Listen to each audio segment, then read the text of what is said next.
Good morning and welcome to Coffee Talk. I want to talk about comparisons.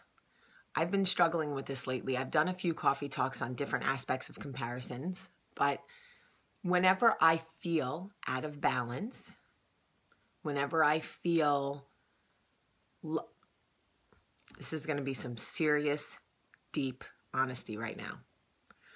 Whenever I feel like I want to log on and do a video for you guys or a post that is sort of woes me because I know you love me, you will come and boost me up.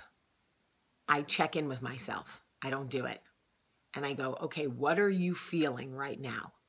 Why do you feel like you need to run to the internet to be validated?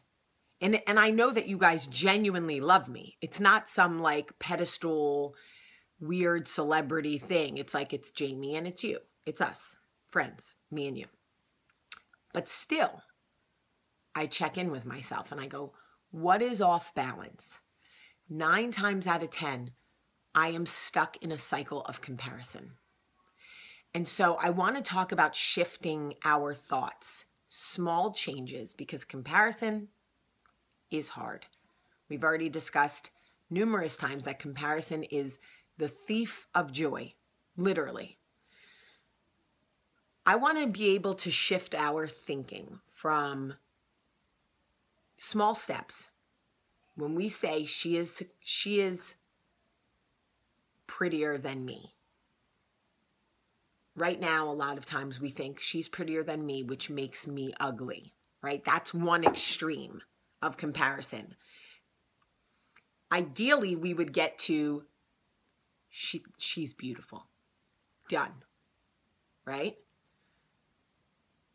But somewhere in the middle, it could just be, if we have to think she's prettier than me, we could just be done there. Doesn't have to mean we are ugly. She's successful. She's more successful than me. Doesn't have to be that. I'm not successful enough, right? Because that's what happens, is we see a trait or we see something in someone else and we immediately negate what we've built or what we're working on or what we do as less than. We become less than. Instead of, like, I'm not saying we have to go all the way to the other extreme, right? But we've got to find some neutral ground, because what's happening literally is we're living in this comparison purgatory and it's stealing our joy every single day. So I've noticed lately that things are not moving as quickly as I would like them to move professionally in a lot of areas. And in that, you watch the success of other people around you, and it is hard to not think it is easier for her. She is more successful than me. I am not working hard enough. I am not successful enough. I am not lucky. It's not happening for me. And it becomes her blessings then negate how far I've already come. And when I get stuck in this cycle, I stop myself and I go, no. The blessings that are for her will always be for her. That has nothing to do with you. So you can spend hours a day staring at her success through a window, right? Like a window watcher at Christmas time, right? Or you can look at how far you've already come. And I try very hard to check in with myself and really get back to center on this, because comparison is I struggle with a lot of things. I struggle with monogamy. I struggle with comparison. And I struggle sometimes with literally wanting to beat the crap out of people. Old habits die hard. And when you know how to protect yourself emotionally, when you build walls, and it is a learned behavior that you have taught yourself. I taught myself that when people hurt me, I was physically stronger than them. So instead of allowing myself to feel the pain, I just beat them up. Obviously, at 38 with 3 kids, I can't walk around beating people up, and I don't want to be that person anyway. So I feel very grateful that I've learned other ways. But I remember a story, and I want to tell it to you because I want to give you some perspective on comparison. A girlfriend of mine was going through a divorce at the same exact time Jennifer Aniston was going through a divorce.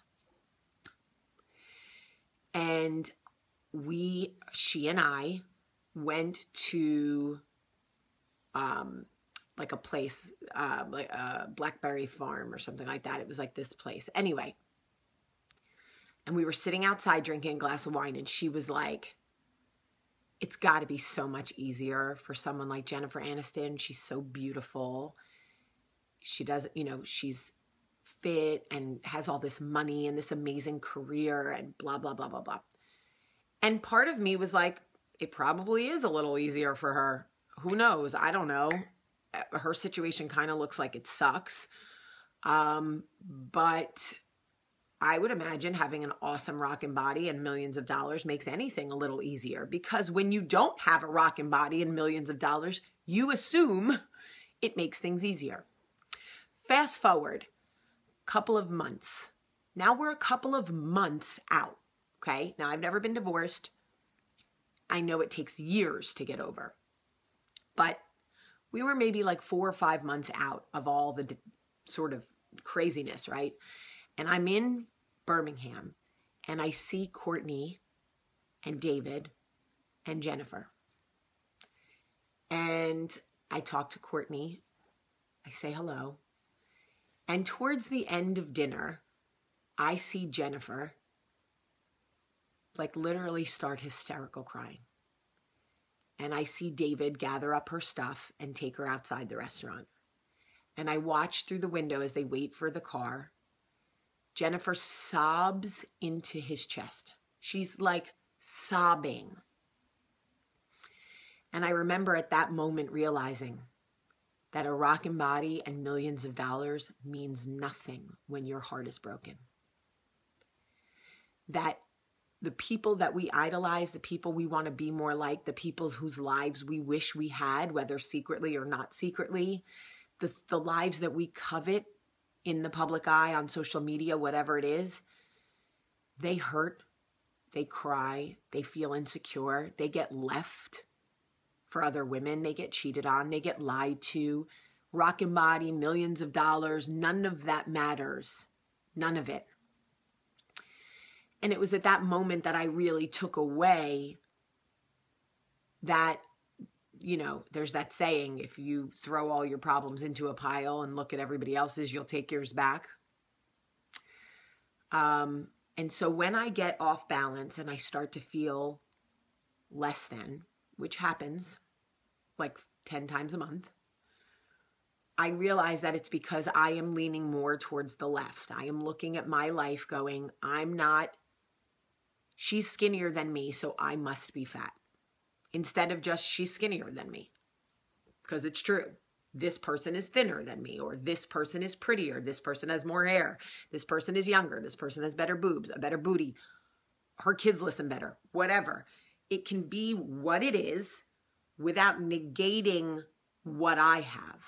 And that is where I think we really need to get to that center. If we can't get to the extreme left, which would be, she's skinnier than me, she looks amazing, she must work really hard, which, okay, I'm not a unicorn, I don't fart glitter, so like it's going to be hard for me to get all the way over there all the time.